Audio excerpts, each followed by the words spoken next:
ibihe byiza aho muri hirya no hino abo tubana kuri iyi cano SDARA mu Rwanda. Uwiteka abahire cyane. Turagarutse muri bya byigisho byacu. Nitwa Ukwigize Jean Pierre. Iyi cano ndi cano y'itorero ry'Abadiventiste umunsi wa karindwi bavugurura. Twigiraho ibyigisho by'ishuri ryo kwisabato. Ni ibyigisho byiza. Ubu rwose turi mu cyigisho cyiza cyane kitubwira ibya Simoni Petero. Tugeze ku ngingo yacyo ya 4. Reka nakire bene data turi kumwe hano muri studio babasuhuze kandi babibwire maze niturangiza dukomeze n'ingingo zacu z'uyu munsi. Karibu duhereye hari iburyo. Turabashuhuje bene data mugira igitondo cyiza. Nzaba mwita Pierre basuhuza. Rakoze cyane. Reka twakire na mushiki wacu. Turabashuhuje bene data mugubwe neza. Nitwa Mukanduterusi. Twishimiye kubana namwe Uwiteka abahire cyane. Rakoze cyane. Reka twakire na mwene data hano ibumoso. Nanjye ndabasuhuje nitwa Aimable Nshimiyimana. Murakoze cyane. Tuje kwiga ingingo itubwira ngo kugwa kwa Petero no kwihana kwe. Reka tujye mbere muri iyi ngingo, ariko mbere yuko tuyivugaho reka tubanze dusabe Aimable aduciremo mu ncamake mu ngingo twize umunsi w'ejo. Karibu. Murakoze cyane. Ejo hashize twabonye ingingo kwa gatatu ivuga ngo Petero se urufatiro rw'itorero. Yego. Twabonye yuko urufatiro rw'itorero ari Kristo, kuko igihe Petero yahamyaga ubuhamya bwiza Yesu Kristo akamushima akamubwira turi Petero, bisobanurwa Kefa cyangwa se ibuye. Burya Yesu ntiyaravuze yuko azubaka itorero ku ibuye, ahubwo yaramubwiye ati kuri urwo rutare ntonzubaka urufatiro rw'itorero. Rero yaba Petero ubwe, yaba Pawulo mu Bakorino ndetse na Yesaya, bose bashimangiye neza yuko itorero urufatiro rwaryo rushinze ku rutare. Icyo gihe rero twanabonye neza uburyo Yesu yahaye icyubahiro Petero cyo kuba umugabura cyangwa se umuyobozi w'abizera bose, ariko mu byerekeranye n'amagambo ya Kristo. So ubundi butware bw'ikirenga yarushaga abandi, ahubwo no ku byanditswe byera. Rero Yesu yamuhaye inshingano, ariko urufatiro rw'itorero nyakuri rwubatse kuri Kristo. Urakoze cyane. Reka tujye mbere mu ngingo y'uyu munsi. Ubwo ingingo y'ejo yatubwiraga Petero siwe rufatiro rw'itorero, none ngira tubwira ngo kugwa kwa Petero no kwihana kwe. Reka dusabe Petero Pierre, si izina rimwe buriya. Reka dusabe Pierre aturebere isomo dusoma muri Mariko ibice 14 umurongo wa 10 ibice 14 umurongo wa 27 arageza 29. Mu kibazo tubazwa ngo sobanura inenge ikomeye Petero yari afite mu mico. Karibu. Mariko 14 umurongo wa 27 turageza 29. Umurongo wa 27. Yego. Maze Yesu arambwira ati mwese muri bugushwe, kuko byanditswe ngo nzakubita umwungeri intama zisandara. Yego. Ariko nimara kuzurwa nzababanziriza kujya i Galilaya. Yeza 29. Ariko Petero aramubwira ati naho bose bari buhemuke, ariko jye sindi buhemuke. Hariya Petero ubwo inenge ikomeye yari afite ni iyihe? Inenge ikomeye, reka twakire Rusi. Inenge ikomeye Petero yari afite dukurikije ririya somo dusomye, ubwo ni iyihe? Murakoze. Inenge Petero yari afite byari ukwiyemera.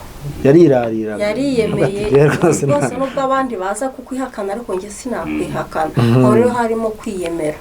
Kwiyemera, kwibona ibintu by'ubwibone nyine ukumva ko urabishobora. Murakoze cyane. Aimable ni karibu tubwire uku kwiyemera kwa Petero kwazanye ingaruka ki. Karibu. Hano mu migisho wese nifashishije amagambo andika mu ngana Kristo. Nawe yaramuva ku byamufarisayo n'umukoresha w'ikoro. Bundi Petero atari yihana imbere yuko yiyegurira Yesu. Hari inenge zamuranze, none nyuma yo kwegurira Yesu nabyo turabibona munsi uko yaje guhinduka. Ariko mbere ko yegurira Yesu yari meze nk'umufarisayo, afite ukwiringira gukabije.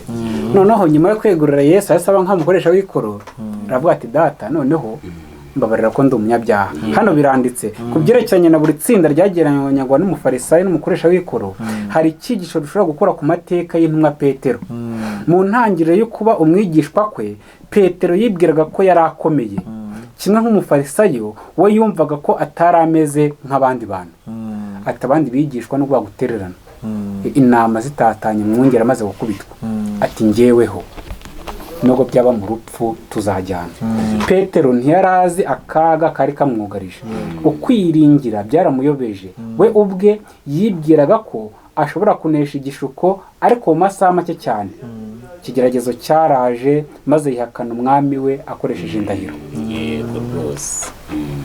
ni ikibazo. Reka tujye mbere turarushaho kugenda tubyumva. Ni gute Yesu yafataga uwo mwigishwa w'umwibone? Luka 22 umurongo wa 31. Reka dusabe Rusi adusomere n'uwa 32. Karibu. Murakoze cyane. Haratubwira hatya hati 31. Yesu avuga ko Petero agiye kumwihakana. Kandi umwami Yesu aravuga ati, Simoni Simoni, dore Satani yagusabye kugira ngo akugosore nk'amasaka, ariko weweho ndakwingingiye ngo kwizera kwawe kudacogora, nawe numara guhinduka ukomeze bagenzi bawe. 33 irimo? Oya, 32. Urakoze cyane. Ni gute Yesu yafataga uwo mwigishwa w'umwibone? Namubwira ati, Simoni Satani yabasabye, atari ko we nakwingingiye kugira ngo numara gukomera noneho ukomeze n'abandi. Ibi ngibi bishatse kuvuga iki? Bishatse gusobanura iki? Reka twakire mwene data Pierre atubwire kuri ibi ngibi Petero ubwo bishatse gusobanura iki. Karibu. Ahangaha Yesu areba kure, kuko areba ibintu mu iherezo bitari byabo. Yari yabonye rero yuko Petero ari gutsindwe n'ikigeragezo, abimubwira hakiri kare. Petero kwiyiringira kwe kumubuza kumva icyo Yesu arimo kumubwira, ariko Petero uburyo Yesu yamukundaga aramusengera, aramusabira. Niyo mpamvu yavuga ati we nagusabiye. Ariko kumusabira kwe ntabwo kuri mubuze guhura n'ikigeragezo. Urakoze rwose. Cyakora ko Yesu aramusabye byaramufashije, kuko byatumye Petero yihana, byatumye umwuka warakomeza kuba hafi ya Petero. Burya hari hashize n'amasaha make koko. Reba iki gitero cyafataga Yesu, hari mukabwibwa nijoro bitarengeje saa 4 z'ijoro. Ntimuzi igihe isake ibikira, isake ibika mu saa 9 z'ijoro, saa 10. Urumva ni nk'amasaha rwose atarenga nangahe. Petero abayibagiwe ibyo indahiro yasize arahiye Yesu, ariko isake itarabika aba yarangije kwihakana umwami we inshuro 3 zose. Yego, murakoze cyane. Ariko n'ibyo twize hirya, Petero yari yabonywemo ikintu cy'agaciro cyatumaga Yesu atamureka. Mu gihe twebwe twitegereza ibibi rwose ni icyiza kiri mu muntu ukaba utakireba kubera akantu gato yakoze kabi. Nuko rero tukwiriye kwigira ku mwigisha wacu. Reka twongere tujye hepfo, dusabe Peter Pierre aturebere muri Yohana 21 umurongo wa 15 kugeza 17. Ariko Rusi nawe aturebere muri Luka 22 umurongo wa 31 no 32. Ni ya mirongo n'ubundi igarutse, ni wari bugumeho. Nyuma yo kuzuka kwe ni iki Yesu yabajije Petero? Muri Yohana 22 umurongo wa 15. Dusomere.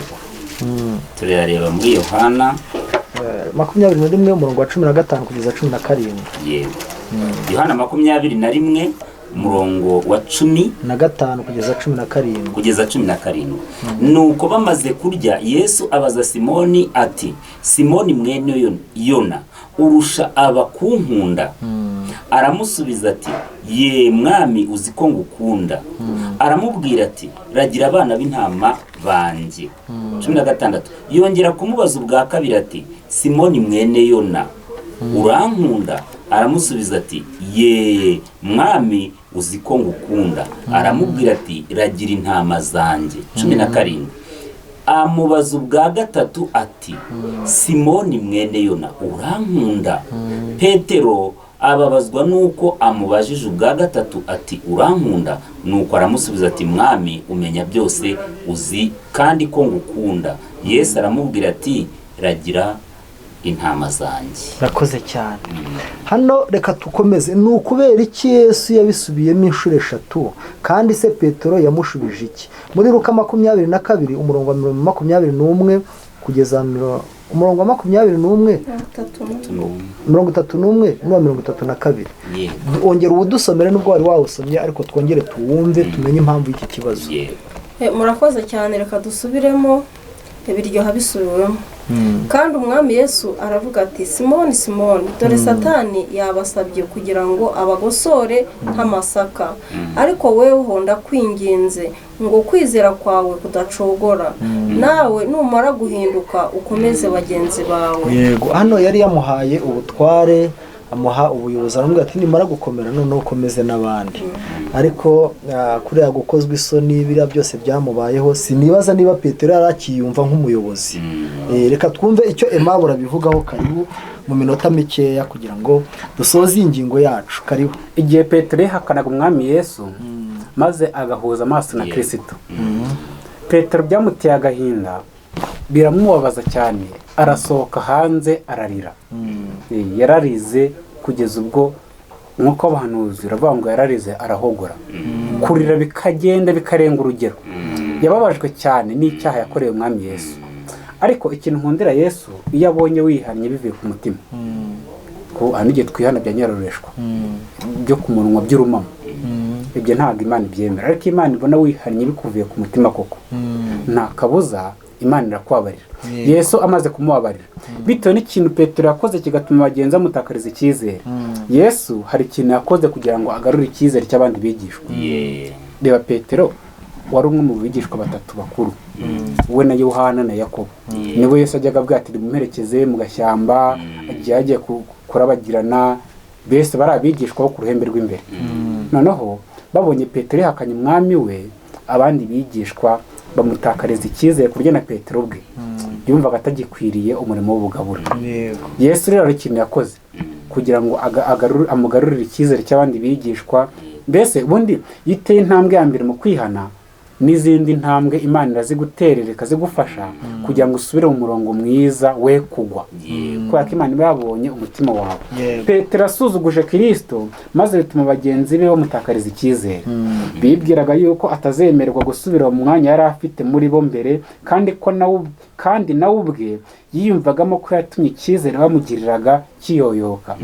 Mbere yo guhamagarwa gusubira mu murimo we wo kuba intumwa, mbere y'uko yongera guhamagarwa gusubira mu murimo wo kuba intumwa, yagombaga guhamiriza imbere yabo bose ko yihannye. Nk'ubu ngubu abagabura bacu baramutse bagukweho ibiganza, wari mugenzi wabo ukaba utakiri umugabura, kugira ngo wongere gusubizeho ni uko ugomba kubagaragariza yuko wihannye. Si bisanzwe se? N'abizera bacu barabizi rwose. Iyo ibyo bitabaho, nubwo bwose icyaha cye yari kuba yakihannye, cyashoboraga kwangiza imbaraga yari afite nk'umugabura wa Kristo. Umukiza yamuhaye uburyo bwo gusubirana icyizere cya bagenzi be, bityo mu buryo bushoboka bwose akavanaho igisuzuguriro yari yarashyize ku butumwa bwiza. Yego. Niyo mpamvu Yesu yabisubiyemo inshuro 3 kugira ngo babyumve, kugira ngo bagenzi bumve ko yihannye rwose. Kugwa kwa Petero no kwihana kwe rero turakubonye. Petero yarasita yaragwa, yihakana umwami we yari yiraririye, ariko rwose mu mbabazi z'Imana Yesu yongera kumugarura icyizere, abisubiramo inshuro 3 amubwira ngo ragira intama zanjye, arongera amusubiza ubuyobozi. Urukundo rw'Imana rero reka turishimire Imana, ntabwo ikiduhana. Nawe muyobozi, nawe ufite ibyo uhagarariye, nawe mubyeyi, nawe ubu uri we wese, mu gihe uhuye n'ibibazo, mu gihe uhuye n'ibituma utakarizwa icyizere, jya urwana intambara ukigarure, kandi birashoboka mu nzira zo kwihana no kwicisha bugufi. Nubwo twe tubyita ngo ni ukwisuzuguza, ariko iyo uciye bugufi ukihana, ukagaragariza bagenzi bawe ko rwose wihannye, kandi ukishyira mu maboko y'Imana, Imana ikugarurira icyizere. Rero reka dushimire Imana kubw'ibi byigisho, kandi tubisoreza aha, kandi namwe tubashimire ko rwose mwabitanze neza. Dushimire n'abadukurikira mwese, tubifurije ishya n'ihirwe mu izina rya Yesu. Amen. Amen.